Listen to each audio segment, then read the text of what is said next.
RPM stuck over 1000 after startup? Give me 2 minutes, I'll completely fix this using the XTOOL COMPASS Master. This is usually caused by a dirty throttle body. First, we remove the intake hose. Look how dirty this throttle body is. Now, we clean it.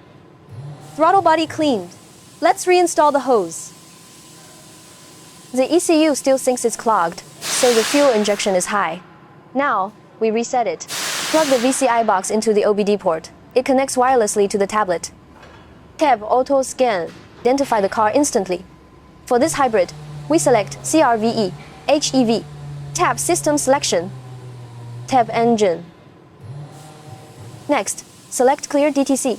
Have the engine stopped. Shift to park position. Turn off the ignition switch. Turn on the ignition switch. After clearing DTCs, go to Special Functions and select Throttle Learning.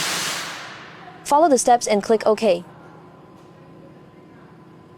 The prompt requires the engine off, gear selector in, and the parking brake engaged.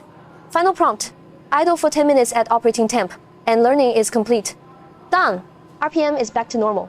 Saved you a trip? Remember to subscribe for more tips.